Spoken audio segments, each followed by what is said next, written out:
சில நாட்களில சில இடங்களில மௌத்தாகிறது நல்லது.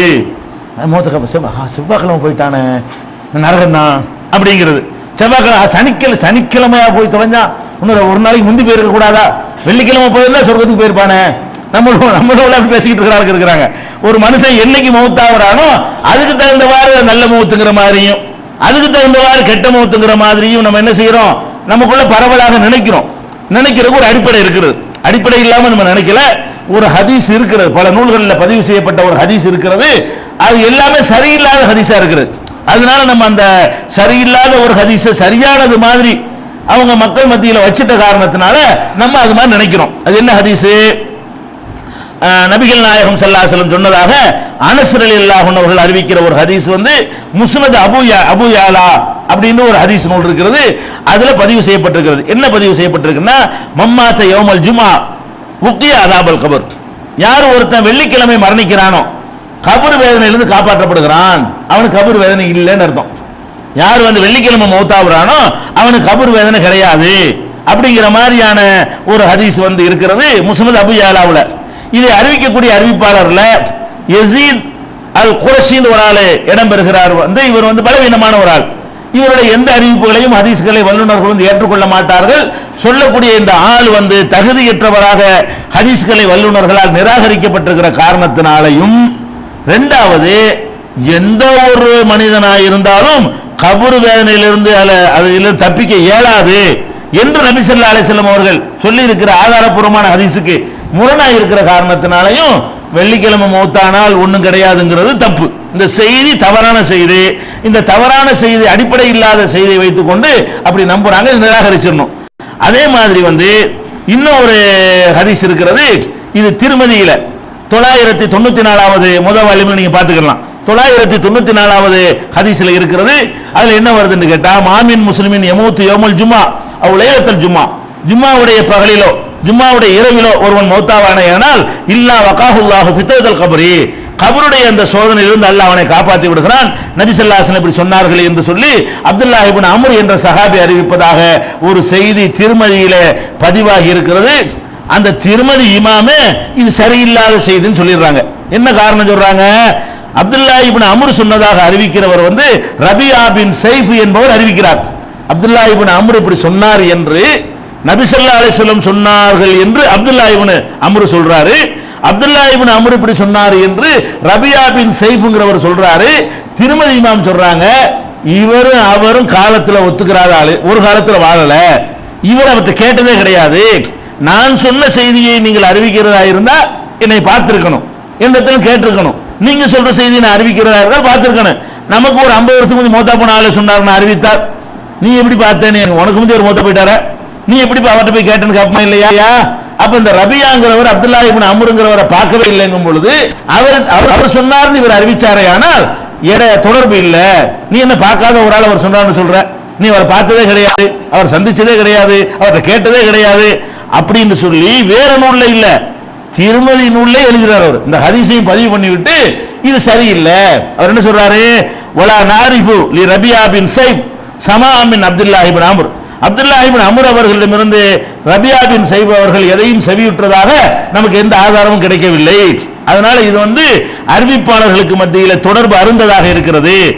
ஒரு செய்தியை சொல்லக்கூடியவர் அந்த செய்தியை யார் சொன்னாரோ அவர் காலத்தில் வாழாதவராக இருக்கிறார், அவரை பார்க்காதவராக இருக்கிறார், அவற்றை போய் சந்திச்சு அவற்றை பாடம் கற்காத மாணவராக இருக்கிறார். மாணவர் தானே ஒரு ஆசிரியர் சொன்னதை அறிவிக்க முடியும். அந்த மாதிரியான இந்த செய்தி தப்பா போயிடுது வெள்ளிக்கிழமை மௌத்தை பத்தி. அதே வெள்ளிக்கிழமை மௌத்தை பத்தி முஸ்னத் அஹ்மதுல இதே கருத்து தான். வெள்ளிக்கிழமை மௌத்தா போனா கபர் வேதனை இல்லை, இந்த மாதிரி கருத்து தான். அப்படி இந்த கருத்துப்பட 6294வது ஹதீஸ்ல இடம்பெற்றிருக்கிறது. இந்த செய்தியை அறிவிக்கிறவர்ல ஒரு ஆள் ஹிஷாம் இப்னு சஅத் என்று ஒரு ஆள் அறிவிக்கிறாரு. இவர் யாருங்கிறது எந்த ரெக்கார்டுமே இல்லை. ஒரு ஆள் அறிவிக்கிறார்னா அவர் இன்னாரு, ஒழுக்கமானவர், திறமையானவர், யாவசக்தி உள்ளவர், யாரும் ஏமாத்தாதவர், பொய் சொல்லாதவர், நினைவாற்றல் கூடியவர், இப்படி எல்லாம் அவருக்கு ரெக்கார்டு இருந்தா தான் அவர் சொல்லக்கூடிய செய்தியை நம்ம பதிவு செய்து கொள்வோம். ஹிஷாம் இப்னு சஅத்ங்கிற பேர் தான் வந்திருக்கே தவிர இவர் யாரு, நல்ல ஆள் தானே, எந்த காலத்தில் வாழ்ந்தாரு, இவருடைய கேரக்டர் என்ன, குணாதிசயம் என்ன, அதை பத்தி ஒரு ரெக்கார்டு கிடைக்கல. அப்ப யாரு அனாமதயம் போல அனாமதேயமா இருக்கக்கூடியவர்கள், அட்ரஸ் இல்லாதவர்கள் அறிவிக்கிற செய்திகள் வந்து எந்த காலத்திலையும் அது ஏற்றுக்கொள்ளப்படாது. நபிகள் நாயகம் ஸல்லல்லாஹு அலைஹி வஸல்லம் அவர்களை பயன்படுத்தி ஒரு செய்தியை சொன்னால் ஆத்தென்டிக்கான ஒரு ஆள் இருந்தா தான் ஏத்துக்குறோம். ஆதாரப்பூர்வமான ஒரு ஆள் சொன்னா தான் செய்வோம், ஏற்றுக்கிறோம். தவிர இப்படி யாருன்னு தெரியாத ஆள் சொல்வதை எல்லாம் ஏற்றுக்கொள்ளக்கூடாது என்பது அனைவரும் ஒத்துக்கொண்ட ஒரு விதி. அந்த அடிப்படையில் முஸ்னத் அஹ்மதுல இருக்கக்கூடிய இந்த ஹதீஸும் அடிபட்டு போய்விடுகிறது. அதே மாதிரி வந்து இன்னொரு ஹதீஸ், அதே அது முஸ்னத் அஹ்மதுல 6359வது ஹதீஸ்ல வருகிறது. அதுல முஆவியா இப்னு ஸாயித்னு ஒருத்தர் வர்றாரு. அவரும் யாருன்னு அறியப்படாதவரா இருக்கிறார். அப்ப இந்த வெள்ளிக்கிழமை மௌத்தபில் வரக்கூடிய எந்த ஒரு ஹதீஸுமே ஏற்கத்தக்க அறிவிப்பாளர்கள் வழியாக பதிவு செய்யப்படாத காரணத்தினால் எல்லா நாளும் மௌத்தும் ஒரே மாதிரியானதுதான். ரசூல்லா, நாங்க ரசூல்லா வெள்ளிக்கிழமை மௌத்தா போலையே, வெள்ளிக்கிழமை மௌத்தா போனா சிறந்தன்னு சொன்னா அப்ப ரசூல்லா கல்லா என்ன பண்ணிருப்பான், வெள்ளிக்கிழமை மௌத்தான கொடுத்திருப்பான். ரசூல் ஸல்லல்லாஹு அலைஹி வஸல்லம் திங்கக்கிழமையில மௌத்தா போனாங்க, திங்கக்கிழமை அவங்க மௌத்தா போறாங்க. அது மாதிரி அபூபக்கர் சித்திக் ரலியல்லாஹு அன்ஹு அவர்கள் வந்து ரசூலுல்லாஹ் மௌத்தா போறனால தானும் மௌத்தா போகணும்னு ஆசைப்பட்டாங்க. ஒரு நாள் தள்ளி போய் தான் மௌத்தா போனாங்க. அது நம்ம கையில இருக்குது. அல்லாஹ் ஒவ்வொரு நாளையும் எடுத்து நல்லடியார்கள் மௌத்தா இருக்கிறாங்க. நீங்க வேணா சஹாபாக்களுடைய இசாபான் இருக்கிறத உங்க வரலாறுலாம் பதிவு செஞ்சிருக்கிறாங்க. மௌத்தா போன ஆளை எடுத்து பாருங்க. வெள்ளிக்கிழமை நூற்றுக்கணக்கான சஹாபி மௌத்தா போயிருப்பாரு, சனிக்கிழமை நூற்றுக்கணக்கான பேர் மௌத்தா போயிருப்பாரு, ஞாயிற்றுக்கிழமை நூற்றுக்கணக்கான சஹாபி மௌத்தா போயிருப்பாரு, திங்கக்கிழமை நூற்றுக்கணக்கான சஹாபி மௌத்தா போயிருப்பாரு, செவ்வாய்க்கிழமை இந்த 7 நாளைக்குள்ள நிலை மௌத்தாவனு இருக்கிற சஹாபி அத்தனை பேர் மௌத்தானதை எடுத்துக்கிட்டீங்கன்னா ஒரு நாள்லயாவது இந்த சஹாபாக்கள் மௌத்தா போகாம இருந்தாங்கன்னா பாத்தீங்களா, சஹாபாக்கள் இந்த நாள்ல மௌத்தா போகல, அல்லாஹ் அவங்களுக்கு கிஃப்ட் பண்ணியிருக்கிறான், இது கெட்ட நாள் அப்படின்னு சொல்லலாம். அப்ப சஹாபாக்களே மௌத்தா இருக்கிறாங்க, வெள்ளி மௌத்தானாங்க, திங்க மௌத்தானாங்க, சனி மௌத்தானாங்க, ஞாயிறு மௌத்தானாங்க, எல்லா நாளும் மௌத்தா இருக்காங்கன்னு சொல்லும் பொழுது அது என்ன ஒரு கிழமையில மௌத்தார வச்சுக்கிட்டு நல்லவன் கெட்டவன் தீர்மானிக்கிறது? அது இஸ்லாமிய பேஸுக்கு எதிரானது, நடைமுறைக்கு எதிரானது. கண்ணு முன்னாடி பாக்குறோம், எல்லா நாட்களையும் எல்லா விதமான மக்கள் மௌத்தா போறாங்க. வெள்ளிக்கிழமை ஒரு வெள்ளிக்கிழமை என்பதை கற்பனையில கொண்டு வாங்க. உங்க ஊர்ல வெள்ளிக்கிழமை மௌத்தான ஒரு பட்டியல் எடுங்க. நாள் நல்லவன் இருப்பான், நாள் கெட்டவன் இருப்பான். சனிக்கிழமை மௌத்தா போனவன் எடுத்து பாருங்க, நாள் நல்லவன் இருப்பான், நாள் கெட்டவன் இருப்பான். ஞாயிற்றுக்கிழமை யாரெல்லாம் மௌத்தா போனாங்கன்னு ஒரு 5 வருஷம் லிஸ்ட் எடுத்து பாருங்க, நாள் நல்லவன் இருப்பான், நாள் கெட்டவன் இருப்பான். அனைத்து கிழமையிலும் இப்படி இருப்பான். அப்புறம் என்ன, நல்லவனுக்கு தான் வெள்ளிக்கிழமை மௌத்து, கெட்டவனுக்கெல்லாம் ஞாயிற்றுக்கிழமை மௌத்துன்னு சொல்ல முடியுமா? அதெல்லாம் கிடையாது. அதுலயும் ஒரு குறிப்பிட்ட நாள்ல மௌத்தா போயிட்டான்னு வைங்களேன், அதுக்கு பயந்துகிட்டு என்ன செய்வாங்க, கோழி இதெல்லாம் அது பின்னாடி வரும். மையத்தை கொண்டு போகும்போது என்ன செய்யணுங்கிறத நம்ம சொல்லுவோம். அதுக்காக என்ன திரும்பி வந்துருவான், ஒரு குறிப்பிட்ட நாள மௌத்தா போனா அதுக்காக உசுரோட கோழி அனுப்பி வைக்கிறது, பின்னாடி சில ஜாமான் எல்லாம் கொடுத்து அனுப்புறது, அதுக்குன்னு ஸ்பெஷல் பாத்தியாவெல்லாம் இருக்கிறது, அதுக்கு பின்னாடி பார்த்துக்கிறோம். ஆனால் என்ன அடிப்படை, கிழமையை வைத்து ஒண்ணுமே கிடையாது. இந்த கிழமையில மௌத்தா போனா அப்படி, அந்த கிழமை மௌத்தா போனா அப்படிங்கிறதெல்லாம் கிடையாது. இதை நம்ம விளங்கிக் கொள்ள வேண்டும். அதே மாதிரி ஒரு மனுஷன் ஹரம்ல வச்சு மௌத்தா போறான். ஹரம்டா எது? மக்காவிலே மதீனாவிலே. மக்கா ஒரு ஹரம் ஷரீஃப் தான், மதீனாவும் ஒரு ஹரம், புனித தலம். இஸ்லாத்தில் புனித தலம்ங்கிறது 3 தான். மனிதர்களாக ஒன்ற புனித தலம் மர்கஸ புனித தலம் அறிவிக்க முடியுமா? புனித தலம் அறிவிக்கிறது அல்லாஹ்வுடைய ரைட். அல்லாஹ் எதை புனித தலம் அறிவிச்சிருக்கிறான்? அவனுடைய காபத்துல்லாவை புனித தலம் அறிவிச்சிருக்கிறான்.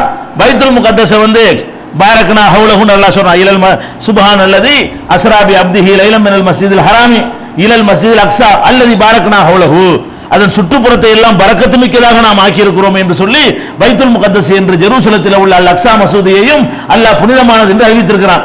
நபிகள் நாயகம் ஸல்லல்லாஹு அலைஹி வஸல்லம் அவர்கள் வந்து மஸ்ஜித் நபவியை புனிதமானது அறிவிக்கிறாங்க. அல்லாஹ் 2 அறிவிக்கிறான், அல்லாஹ்வுடைய ரசூல் 1 அறிவிக்கிறாங்க. இந்த 3 பள்ளி தான் புனிதமிக்க பள்ளிகள். இதை தவிர வேற எதுவும் புனிதமானது இல்லை.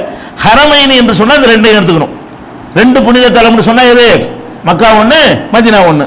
சில பேர் அப்படி நினைக்கிறாங்க, மக்காவுல மௌத்தா போனா நல்ல மௌத்து, மதீனாவுல மௌத்தா போனா நல்ல மௌத்து. மக்காவுல உள்ள கெட்டவன் மக்காவுல மௌத்தா போவான், மதீனாவே சொந்த ஊரா கொண்டவன் கெட்டவனா இருந்தான்னு வைங்க, மதீனாவுல உள்ள 50 பேர் மதீனாவுல மௌத்தா போவான். அப்ப வெளியூர்ல இருந்து போய் ஒருத்தன் போய் மௌத்தா போறத வச்சு நீங்க நல்லவன் கெட்டவன் தீர்மானிக்கணுமா? ஆனா ஒண்ணு இருக்குது, என்ன, இந்த ஹஜ்ஜிக்கு போய் மௌத்தா போவது என்பது, இஹ்ராம் நிலையில மௌத்தா போவது என்பது, அது தல்பியா சொன்ன நிலையில அது ஒரு தனி சிறப்பு இருக்கிறது. அது மக்காவுக்காக உள்ளது இல்ல. மக்காவுக்கு வெளியே விமானத்தில் இஹ்ராம் கட்டி மௌத்தா போயிட்டால் அது இருக்கு. அது மக்காவுக்காக கொடுத்த சிறப்பு இல்ல, அவன் எடுத்துக்கொண்ட முடிவுக்காக உள்ள சிறப்பு. இஹ்ராமோட மௌத்தா போறான்ல, இப்ப ஹஜ்ஜிக்கு நம்ம போறோம், மக்காவுக்கு இறங்கவே இல்லை, விமானத்தில் ஏறும்போதே ஒரு இடம் வந்தோன்னு இஹ்ராம் கட்ட சொல்லுவான். சில இடங்கள்ல புறப்படும் போது இஹ்ராம் கட்டிட்டு போவோம், விமானத்திலே மண்டை போட்டோம். இப்ப நமக்கு என்ன கிடைக்கும்? மக்காவுல போய் ஒருத்தன் மௌத்தா போனானே அவனுக்கு என்ன கிடைக்கும்? நமக்கு கிடைச்சு போயிடும். அது மக்காவுக்காக கொடுத்த சிறப்பு இல்ல. எதுக்காக உள்ளது? இஹ்ராம். அல்லாஹ்வுக்காக ஹஜ் செய்ய தீர்மானிக்கிறான் பாருங்க, அவன் அரபாவுல மௌத்தானாலும் உண்டு, மீனாவுல மௌத்தா போனாலும் உண்டு, மக்காவுக்கு மதீனாவுக்கு போற வழியில மௌத்தா போனாலும் உண்டு, முடிச்சுட்டு வரும்போது மௌத்தா போனாலும் உண்டு. அது அந்த ஹஜ்ஜிங்கிற ஒரு நல்ல வேலைக்கு போகும் பொழுது அந்த வேலையை செய்ய போன நேரத்தில் மௌத்தா போயிட்டாங்கன்னு சொன்னா அது பொதுவாக சிறந்தது. அது ஹஜ்ஜிக்கு மட்டும் இல்லை, எல்லாத்துக்குமே. ஒரு மனிதன் மௌத்தா போகும்போது நல்ல ஒரு வேலையை கையில் எடுத்துட்டு போனான்னு வைங்க, அப்ப மௌத்தா போனா அது பெரிய சிறப்பு தானே. அவனுடைய கடைசியை நல்லது அமைஞ்சிருதுல. ஒரு ஆள் ரொம்ப கஷ்டப்பட்டு இருக்கிறாரு, அவர் ஆபரேஷன் நாளைக்கு நடக்க போகுது, நம்ம ஒண்ணே 1 லட்சம் ரூபாய் கொடுத்தா அவரை காப்பாற்றலாம், அந்த 1 லட்சம் ரூபாய் எடுத்துட்டு போயிட்டு இருக்கான், மௌத்தா போயிட்டான். நல்ல மௌத்தா, இது சிறந்த மௌத்தா. அழகான வேலைக்கு போகும்போது என்னன்னா அவன் கொடுத்து காப்பாத்தினா என்ன கிடைக்குமோ அதை தாண்டி எல்லாம் கொடுப்பான். அப்ப என்ன தொழுகையில் இருக்கும்போது ஒருத்தருக்கு உயிர் போயிடுச்சு, நல்ல மௌத்து தான். சினிமா கோட்டையில் சினிமா பார்த்து போயிடுச்சு, கெட்ட மௌத்து தான். சீரியல் உட்கார்ந்து துன்பல போச்சு, கெட்ட மௌத்து தான். அப்ப கெட்ட செயல்களை பொறுத்து அது உண்டு. அவனுடைய கடைசி நிலை இப்படி ஆயிடுதுல, அவன் கடைசியா போகும்போது வர இந்த மாதிரி நிலையில போயிருக்கிறானே அப்படின்னு வேண்டால் கெட்டது நல்லது சொல்லலாமே தவிர எதுல சொல்ல இயலாது, இடத்த வச்சு சொல்ல இயலாது. நம்மளே போறோம், ஒரு டூர் மாதிரி போறோம், மக்காவுக்கோ மதீனாவுக்கோ, போய் மௌத்தா போயிட்டோம், நல்ல மௌத்தா? நல்ல மௌத்து கிடையாது. இப்ப பாத்தீங்கன்னா எத்தனை அமெரிக்காக்கார மக்காவோட மௌத்தா வரும். அமெரிக்காக்காரங்க எல்லாம் இறக்கி வச்சிருக்காங்க, முந்தில அனுமதி கிடையாது. மக்காவில் இல்லாட்டாலும் என்ன செய்யறானுவ, ஒரு அளவுக்கு அந்த பார்டர்ல எல்லாம் வருவாங்க. அப்ப அவனும் அங்க வச்சு மூத்தா போயிட்டான்னு சொன்னா அவன் நல்ல மூத்தாது. அதனால ஆனா அந்த கருத்து வருவதற்கு காரணம் என்னன்னு கேட்டா, அப்படி ஒரு ஹதீஸை கட்டி வச்சிருக்காங்க. இட்டு கட்டப்பட்ட ஹதீஸ் என்ன இருக்குன்னு கேட்டா, நபி ஸல்லல்லாஹு அலைஹி வஸல்லம் சொன்னதாக தபரானி அவர்கள் மோஜமுல் கபீர்ங்கிற நூல்ல பதிவு செய்திருக்கிறார்கள். மம்மா தஃபி அஹதில் ஹரமைனி, 2 ஹரமில் ஒரு ஹரமில், மக்கா மதீனா 2 புனித தலங்கள்ல ஒரு தலத்தில் ஒருவன் இறந்து விடுவானேயானால் இஸ்தௌஜப ஷஃபாத்தி, என்னுடைய ஷஃபாத் அவனுக்கு கடமையாகிவிட்டது. ரசூலுல்லாஹ் சொல்றாங்களாம், மக்காவில் நீ மௌத்தா போனா உனக்கு நான் பரிந்துரை செய்வேன், மதீனாவில் மௌத்தா போனா உனக்கு நான் பரிந்துரை செய்வேன். அது மாதிரி கான யௌமுல் கியாமத்தி மினல் ஆமினீன், கியாம நாள்ல ஒரு பயமும் இல்லாம அப்படி நிற்பான். நான் யார் தெரியுமா, எனக்கு எந்த கொஸ்டின் கிடையாது, ஏன் நான் மக்காவில் மௌத்தா போன ஆளாகும் அப்படின்னு கியாம நாள் நிற்பான். அப்படி நிக்க இயலுமா? நபிமார்கள் நிக்க இயலுமா? சுகதாக்கள் நிக்க இயலுமா? எல்லாம் நம்சிடம் செய்வாங்க. இந்த கருத்தை பார்த்தாலே தப்புன்னு தெரியுது. நபிகள் நாயகம் ஸல்லல்லாஹு அலைஹி வஸல்லம் சொன்னதாக இப்படி கூட பதிவு செய்து வைத்திருக்கிறார்கள். இது தபரானியுடைய கபீர்ல. இதுல அப்துல் கஃபூர் பின் சயீத் என்பவருடைய மகன் அப்துல் கஃபூர் என்ற ஒரு அறிவிப்பாளர் வர்றாரு. இவர் கூட குறைய பொய் சொல்லக்கூடிய ஒரு ஆளு, அதனால இவர் மத்துருக்கு கரெக்டா சொல்ல மாட்டார், செய்தியை பொய் சொல்வார், விட்டு அடிப்பாரு. அந்த மாதிரி ஒரு பேர் எடுத்த ஒரு ஆள் தான் இந்த செய்தியை பதிவு செய்திருக்கிறாரு. இதுதான் ஆதாரமாக இருக்கிறது. அதே மாதிரி ஜாபிர் ரலியல்லாஹு அன்ஹு அறிவிப்பதாக இதே கருத்து, மம்மா தஃபி அஹதில் ஹரமைனி போய் ஆமினன் யௌமல் கியாமா, யார் மக்கா மதீனாவுல 2 இடத்துல ஒரு இடத்துல இறந்து போய் விடுகிறானோ அவன் கியாமத்து நாளில் அச்சமற்றவனாக எழுப்பப்படுவான் என்று நபி ஸல்லல்லாஹு அலைஹி வஸல்லம் சொன்னதாக ஒரு செய்தி தபரானியுடைய சகீர் என்ற நூலிலையும் தபரானியுடைய அவுசத் என்ற நூலிலையும் பதிவு செய்யப்பட்டிருக்கிறது. இதுல மூசா பின் அப்துல் ரஹ்மான் அல் மஸ்ரூக்கி என்பவர் இடம்பெறுகிறார். இவர் யார் என்பதற்கு எந்த ஒரு ரெக்கார்டும் கிடையாது. இவர் ஒரு முகவரியற்ற ஒரு ஆளு. ஒன்னு பொய்யர் வழியாக ஒரு செய்தி, இன்னொன்று அட்ரஸ் இல்லாத வழியாக ஒரு செய்தி. இந்த 2 செய்தி தான் ஹரமில் இறந்து போனவருக்கு சிறப்புன்னு சொல்லப்பட்டிருக்கே தவிர ஆதாரப்பூர்வமான எந்த ஒரு செய்தியிலையும் ஹரமுல மௌத்தானதை பற்றி சொல்ல முடியல. இன்னும் சொல்ல போனால் நபிகள் நாயகம் ஸல்லல்லாஹு அலைஹி வஸல்லம் மரணித்த பிறகு ஒரு காலகட்டத்தில் எல்லா கெட்டவர்களும் கூடிக்கொண்ட இடமாக மக்காவும் மதீனாவும் இருந்தது. இந்த சச்சரவெல்லாம் போட்டுட்டு இருந்தாங்களே, அந்த காலகட்டம் ஒரு 30-35 வருஷத்துக்கு பின்னாடி எடுத்து பார்த்தீர்களே ஆனால் மக்கா தான் கெட்டவங்களுடைய தலைநகரமாக இருந்தது, மதீனா தான் கெட்ட ஆட்சியாளர்களுடைய தலைநகரமா இருந்தது. அதனால அங்கிட்டு மண்டை போட்டான். ஆயிரக்கணக்கான முஸ்லிம்களை கொண்டு குவிச்சவன், இஸ்லாத்தின் பெயரால் ஆயுதம் தூக்கி கத்தி எடுத்து சண்டை போட்டவன்லாம் தங்கி இருந்த இடம் என்ன, அந்த மக்காவும் அந்த மதீனாவுமா தான் இருந்தது. அப்ப நல்லவன் அங்க செத்துவா, அங்க வாழ்ந்தவங்க செத்துருப்பான். அப்ப அங்க எந்த இடத்துல போய் சாவுறாங்கிறத பொறுத்தெல்லாம் ஒரு நன்மையெல்லாம் ஏற்படாது. நீங்க மக்காவில் செத்தாலும் சரிதான், ஊர்ல செத்தாலும் சரிதான், என்ன மாதிரி சாவுறீங்க, கடைசி நிலைமை என்ன, தௌபா செஞ்சு சாவுறீங்களா, சொல்ல வேண்டியது சொல்லிட்டு சாவுறீங்களா, அந்த மனிதனுக்கு செய்யற கடமையெல்லாம் ஒழுங்கா நிறைவேற்றிட்டு சாவுறீங்களா, அதை வச்சு தீர்மானிக்கணுமே தவிர மக்காவில் சாவுறதை பத்தி எந்த விதமான ஒரு சிறப்பும் கிடையாது. அதே மாதிரி பைத்துல் முகத்தஸ், அது 3 விடமாட்டேங்கிறாங்க, இதெல்லாம் இருக்குது, அதெல்லாம் சேர்த்து சொருகிடுவாங்க. இட்டு கட்டுறதுக்கு ரசூல் ஸல்லல்லாஹு அலைஹி வஸல்லம் சில சிறப்பித்து சொல்லி, வெள்ளிக்கிழமை சிறப்பு தானே, சிறப்புன்னா எது சிறப்பு அதை சொல்லிட்டு போகணும். அது சிறப்புன்னு என்ன செய்வாங்க, எல்லாத்திலும் இது ஃபிட் பண்ணுவான். இப்படி இட்டு கட்டி அதிசயம் உண்டாக்குவாங்க. அது மாதிரி பைத்துல் முகத்தஸ் சிறப்பு எதுக்கு சிறப்பு, தொழுவதுக்கு சிறப்பு. மற்ற இடத்தில் தொழுவதை விட அங்க தொழுதால் 1000 ரக்காத் தொழுத நன்மை கிடைக்கும், 10,000 ரக்காத் நன்மை கிடைக்கும். இதுதான் சிறப்பே தவிர அதுக்கான இல்லாத சிறப்பெல்லாம் சொல்ல முடியுமா? பைத்துல் முகத்தஸுக்கு என்ன பண்றான்னு கேட்டா, அது பாருங்க, அந்த ஹதீஸ் வாசகத்தை பார்த்தாலே இது ரசூலுல்லாஹ் சொல்லியிருக்க மாட்டாங்க, அப்படி இருக்குது. அபூ ஹுரைரா அறிவிக்கிறதாக வந்திருக்கிறது. இது பஸார்ங்கிற நூல்ல இருக்கிறது. எப்படின்னா மன்மாத்த ஃபீ பைத்துல் முகத்தஸ், பைத்துல் முகத்தஸ்ல போய் யார் மௌத்தாகுறானோ ஃபக்கன்னமா மாத்த ஃபிஸ்ஸமா, அவன் வானத்தில் ஆகாயத்தில் மௌத்தானது போல. இப்படி ஆகாயத்தில் மௌத்தா போவா? இது வஹீல இப்படி உலகம் பார்த்தாலே தெரியுது.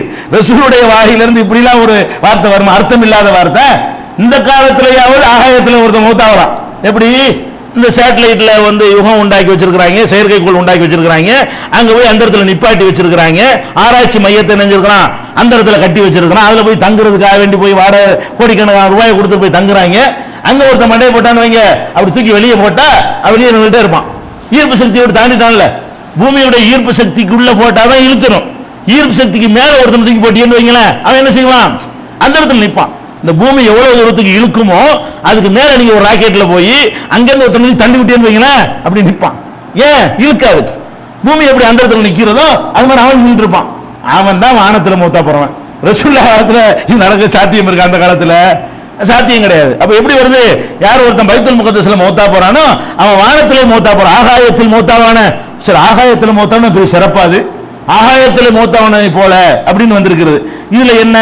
யூசுப் பின் அத்தியா அல் பசரி, பசரா என்ற ஊரை சேர்ந்த அத்தியா என்பவருடைய மகன் யூசுப் என்பவர் இதனுடைய அறிவிப்பாளராக இடம்பெறுகிறார்.